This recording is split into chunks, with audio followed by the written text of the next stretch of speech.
أعوذ بالله من الشيطان الرجيم. بسم الله الرحمن الرحيم.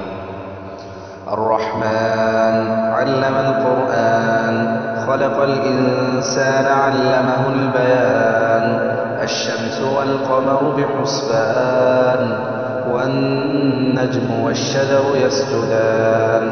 والسماء رفعها ووضع الميزان ألا تطغوا في الميزان وأقيموا الوزن بالقسط ولا تخسروا الميزان والأرض وضعها للأنام فيها فاكهة والنخل ذات الأكمام والحب ذو العصف والريحان فبأي آلاء ربكما تكذبان خلق الإنسان من صلصال كالفخار وخلق الجان من مارج من نار فبأي آلاء ربكما تكذبان رب المشرقين ورب المغربين فبأي آلاء ربكما تكذبان مرج البحرين يلتقيان بينهما برزخ لا يبغيان فبأي آلاء ربكما تكذبان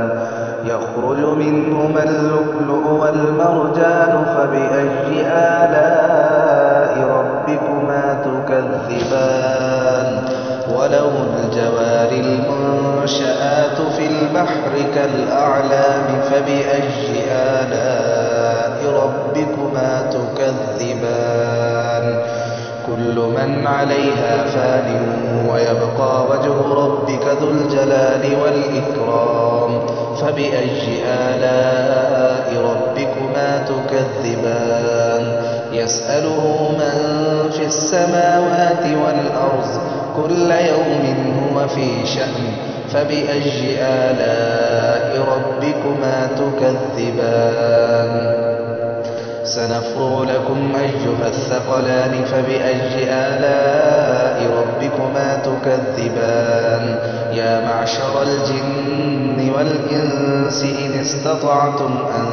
تنفذوا من أقطار السماوات والأرض فانفذوا لا تنفذون إلا بسلطان فبأي آلاء ربكما تكذبان يرسل عليكما شواظ من نار ونحاس فلا تنتصران فبأي آلاء ربكما تكذبان فإذا انشقت السماء فكانت وردة كالدهان فبأي آلاء ربكما تكذبان فيومئذ لا يسأل عن ذنبه إنس ولا جان فبأي آلاء ربكما تكذبان يعرف المجرمون بسيماهم فيؤخذ بالنواصي والأقدام فبأي آلاء ربكما تكذبان هذه جهنم التي يكذب بها المجرمون يطوفون بينها وبين حميم آن فبأي آلاء ربكما تكذبان ولمن خاف مقام ربه جنتان فبأي آلاء ربكما تكذبان ذواتا أفنان فبأي آلاء ربكما تكذبان فيهما عينان تجريان فبأي آلاء ربكما تكذبان فيهما من كل فاكهة زوجان فبأي آلاء ربكما تكذبان متكئين على فرش بطائنها من استبرق وجنى الجنتين دان فبأي آلاء ربكما تكذبان فيهن قاصرات الطرف لم يطمثهن إنس قبلهم ولا جان فبأي آلاء ربكما تكذبان كأنهن الياقوت والمرجان فبأي آلاء ربكما تكذبان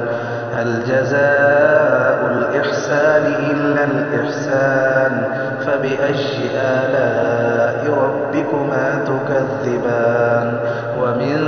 دونهما جنتان فبأي آلاء ربكما تكذبان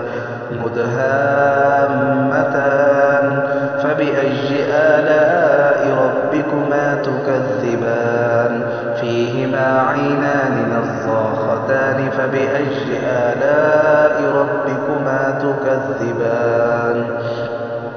فيهما فاكهة ونخل